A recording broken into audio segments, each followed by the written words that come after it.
여러분, 부동산 경매하면 뭐가 떠오르세요? 아마 엄청난 수익, 대박의 기회, 뭐 이런 꿈 같은 시나리오를 생각하실 겁니다. 맞아요. 경매는 분명 매력적인 투자처죠. 하지만 말이죠. 그 화려한 바로 뒤에 아주 위험한 함정이 숨어 있을 수 있다는 사실 알고 계셨나요? 바로 이겁니다. 경매로 땅을 샀는데 이게 과연 대박으로 이어질까? 아니면 순식간에 쪽박을 차게 될까? 이 꿈과 악몽의 갈림길, 오늘 저희가 제대로 한번 파헤쳐 보겠습니다. 자, 그 악몽의 중심에는 아주 골치 아픈 녀석이 하나 있습니다. 이름도 어려워요. 바로 법정지상권. 들어보셨나요? 이게 진짜 여러분의 투자를 한 방에 날려버릴 수도 있는 보이지 않는 아주 무서운 권리입니다. 법정지상권. 말이 너무 어렵죠?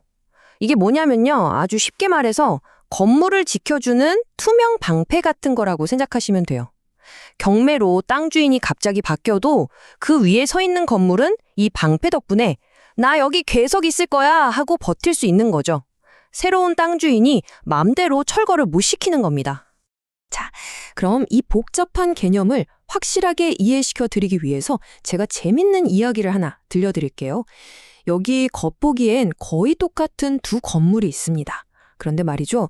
이 둘의 운명은 완전히 하늘과 땅 차이로 갈리게 됩니다. 왜 그럴까요? 자, 화면 보세요. 사례 A와 B, 뭐가 다른가요? 딱 한 가지입니다. 저당권. 사례 A는 땅이랑 건물 둘 다 묶어서 저당을 잡았고 B는 땅에만 저당을 잡았어요. 아니, 이 사소한 차이 하나가 어떻게 법정 지상권이 있고 없고를 결정하냐고요. 이게 바로 오늘 이야기의 핵심입니다. 정말 흥미롭지 않나요? 자, 먼저 사례 A부터 파헤쳐보죠. 왜 여기엔 법정지상권이 없을까요? 법이 누구 편을 들어주는지를 생각해보면 쉬워요. 바로 은행입니다. 생각해보세요.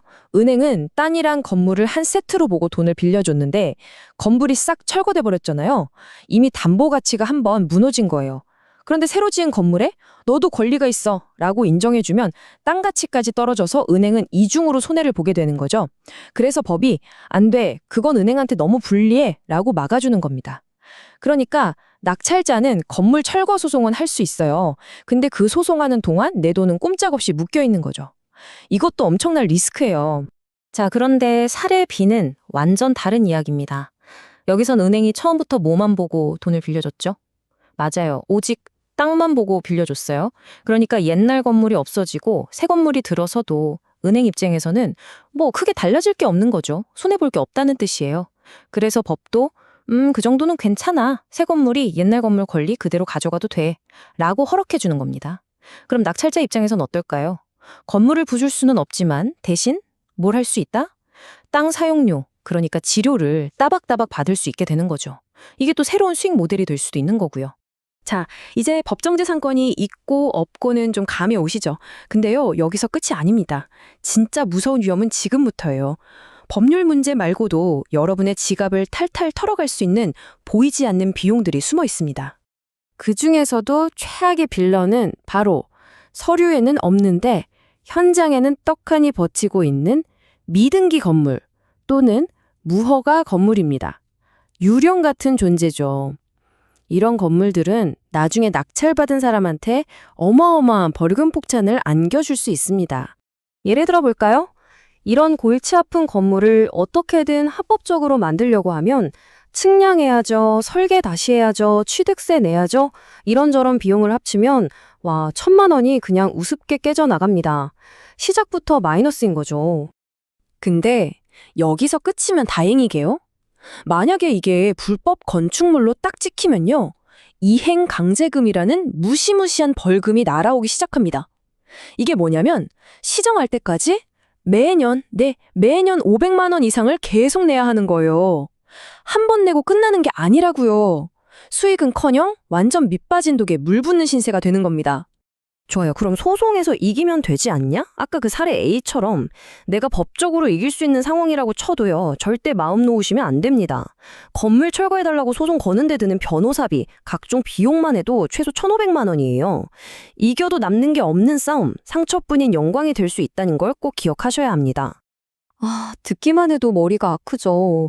그럼 이렇게 위험천만한 경매 시장에서 우리는 어떻게 살아남아야 할까요? 자, 이제부터가 진짜 중요합니다. 이 함정들을 피해갈 수 있는 전문가들의 비법, 바로 투자자의 방패가 되어줄 10개명 체크리스트를 공개합니다. 자, 첫 번째 파트는 현장 조사입니다. 책상에 앉아서 서류만 보면 절대 안 돼요. 무조건 발로 뛰어야 합니다. 직접 가서 건물이 얼마나 큰지, 누가 살고 있는지 눈으로 확인하고요. 그리고 구청에 꼭 가보세요. 가서 이거 위반 건축물 아니에요? 밀린 벌금은 없어요? 하고 물어봐야 합니다. 옛날 항공사진 찾아보는 것도 꿀팁이에요. 언제 건물이 사라지고 새로 생겼는지 다 나오거든요. 그리고 동네 어르신들한테 슬쩍 물어보는 거죠. 이 집 누가 지었어요? 이런 식으로요. 서류에 없는 진짜 정보가 거기 있습니다. 마지막으로 최악의 경우를 대비해서 소송하면 돈이 얼마나 들지까지 미리 계산해 두는 겁니다. 이 정도는 해야죠.